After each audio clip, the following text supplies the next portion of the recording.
നമസ്കാരം പ്രിയ പ്രേക്ഷകർക്ക് പേജ് റോഡിലേക്ക് സ്വാഗതം. അരവിന്ദ് കെജ്രിവാളിന്റെ അറസ്റ്റിന് ശേഷം കേജ്രിവാളിന് 8 കിലോ ഭാരം കുറഞ്ഞുവെന്ന് ആം ആദ്മി പാർട്ടി ഇപ്പോൾ മാധ്യമങ്ങളോട് പറഞ്ഞിരിക്കുകയാണ്. ജാമ്യാപേക്ഷയെ എതിർത്ത് എൻഫോഴ്സ്മെന്റ് ഡയറക്ടറേറ്റ് ജാമ്യാപേക്ഷയെ ചോദ്യം ചെയ്ത ഹൈക്കോടതിയെ സമീപിച്ചിരുന്നു. സർക്കാരിന്റെ പഴയ എക്സൈസ് നയവുമായി ബന്ധപ്പെട്ട കള്ളപ്പണം വെളുപ്പിക്കലുമായി ബന്ധപ്പെട്ടിട്ടാണ് case. Additional solicitor general SV Raju കോടതിയുടെ അവധിക്കാല വിഷയത്തിന് മേൽനോട്ടം വഹിച്ച ജസ്റ്റിസുമാരായ സുധീർ കുമാർ ജെയിൻ, രവീന്ദ്ര ദുഡേജ എന്നിവർക്ക് അപേക്ഷ സമർപ്പിച്ചു. തിഹാർ ജയിലിലായിരുന്നു ഡൽഹി മുഖ്യമന്ത്രി അരവിന്ദ് കെജ്രിവാളിനെ പാർപ്പിച്ചിരുന്നത്. അരവിന്ദ് കെജ്രിവാളിന്റെ അറസ്റ്റ് മാർച്ച് 21-നായിരുന്നു. അതിനുശേഷം 8 കിലോഗ്രാം ഭാരം കുറഞ്ഞതായി ആം ആദ്മി പാർട്ടി ശനിയാഴ്ച അറിയിച്ചു. കൂടാതെ എയിംസിന്റെ മെഡിക്കൽ ബോർഡ് അദ്ദേഹത്തിന്റെ ഭക്ഷണത്തിൽ പറാത്തയും പൂരിയും ഉൾപ്പെടുത്താൻ ശുപാർശ ചെയ്തിട്ടുണ്ട്. കേജ്രിവാൾ സർക്കാരിന്റെ എക്സൈസ് നയവുമായി ബന്ധപ്പെട്ട കള്ളപ്പണം വെളുപ്പിക്കൽ കേസിൽ വിചാരണ കോടതി അനുവദിച്ച ജാമ്യത്തിന് ഡൽഹി ഹൈക്കോടതി കഴിഞ്ഞ വെള്ളിയാഴ്ച ഇടക്കാല സ്റ്റേ ഏർപ്പെടുത്തിയിരുന്നു. ഡൽഹി മുഖ്യമന്ത്രി കേജ്രിവാളിനെ കുറ്റകൃത്യവുമായി ബന്ധിപ്പിക്കുന്ന EDയുടെ തെളിവുകൾ ജഡ്ജി ചോദ്യം ചെയ്തു. ഇതിനിടെ കേസുമായി ബന്ധപ്പെട്ട സാക്ഷികൾ കോടതിയിൽ മൊഴി മാറ്റി പറഞ്ഞിരുന്നു. അതുകൊണ്ട് തന്നെ മൊഴി മാറ്റിയ സാക്ഷികളിൽ നിന്നും മുഴുവൻ സത്യവും പുറത്തു കൊണ്ടുവരാനാകില്ലെന്ന് ജഡ്ജി പറഞ്ഞു. അന്വേഷണ ഏജൻസിക്ക് ലഭിച്ച നിയമപരമായതും ഉറച്ചതുമായ തെളിവുകളുടെ അടിസ്ഥാനത്തിൽ മാത്രമേ സത്യം വിലയിരുത്താനാകൂ എന്നും ജഡ്ജി ഇതിനോടൊപ്പം കൂട്ടിച്ചേർത്തു. കേജ്രിവാളിനെ കുറ്റകൃത്യവുമായി ബന്ധിപ്പിക്കുന്ന നേരിട്ടുള്ള തെളിവുകൾ നൽകുന്നതിൽ ED പരാജയപ്പെട്ടുവെന്ന് കോടതി ചൂണ്ടിക്കാട്ടി.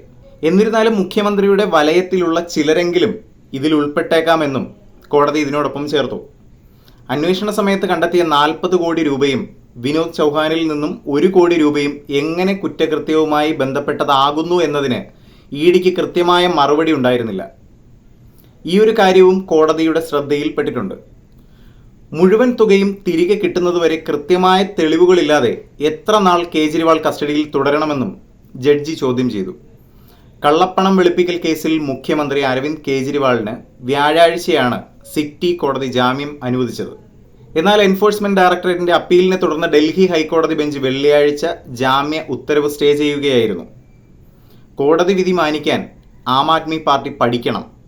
അരവിന്ദ് കെജ്രിവാളിന്റെ ജാമ്യം ഡൽഹി ഹൈക്കോടതി സ്റ്റേ ചെയ്തതിൽ BJP നേതാവ് തിവാരി എക്സൈസ് നയവുമായി ബന്ധപ്പെട്ട് കള്ളപ്പണം വെളുപ്പിക്കൽ കേസിൽ ഡൽഹി മുഖ്യമന്ത്രിയായിരുന്ന അരവിന്ദ് കെജ്രിവാളിന് ജാമ്യം അനുവദിച്ച വിചാരണ കോടതി ഉത്തരവ് ഡൽഹി ഹൈക്കോടതി സ്റ്റേ ചെയ്തതിന് പിന്നാലെ കോടതി വിധിയെ മാനിക്കാൻ ആം ആദ്മി പാർട്ടി പഠിക്കണമെന്ന് ഭാരതീയ ജനതാ പാർട്ടി MP മനോജ് തിവാരി പറഞ്ഞു. അഴിമതിക്കെതിരായ പോരാട്ടം തുടരും. കോടതിയിലും അന്വേഷണ ഏജൻസികളിലും എനിക്ക് പൂർണ്ണ വിശ്വാസമുണ്ട്. കോടതി വിധിയെ മാനിക്കാൻ ആം ആദ്മി പഠിക്കണമെന്നും ജാമ്യം ഒന്നിനുമൊരു ഇളവല്ല എന്നും തിവാരി മാധ്യമങ്ങളോട് പറഞ്ഞു. പ്രതികൾ ശിക്ഷിക്കപ്പെടുമെന്നും നിരപരാധികൾ രക്ഷപ്പെടുമെന്നും ഞങ്ങൾ വിശ്വസിക്കുന്നു, തിവാരി കൂട്ടിച്ചേർത്തു. മദ്യനയ കേസിൽ ഡൽഹി മുഖ്യമന്ത്രി അരവിന്ദ് കെജ്രിവാളിന് ജാമ്യം അനുവദിച്ച വിചാരണ കോടതിയുടെ ഉത്തരവ് വെള്ളിയാഴ്ച ഡൽഹി ഹൈക്കോടതി സ്റ്റേ ചെയ്തതിനാൽ ഡൽഹി മുഖ്യമന്ത്രി അരവിന്ദ് കെജ്രിവാൾ കുറച്ച് ദിവസം കൂടി ജയിലിൽ കഴിയേണ്ടി വരും. 2-3 ദിവസത്തിനകം വിധി പറയുമെന്ന് ജസ്റ്റിസ് സുധീർ കുമാർ ജെയിൻ്റെ അവധിക്കാല ബെഞ്ച് അറിയിച്ചു. എന്താണ് ഈ ഒരു വാർത്തയെക്കുറിച്ച് നിങ്ങളുടെ അഭിപ്രായം? താഴെ കമൻറ്റ് ബോക്സിൽ അറിയിക്കൂ.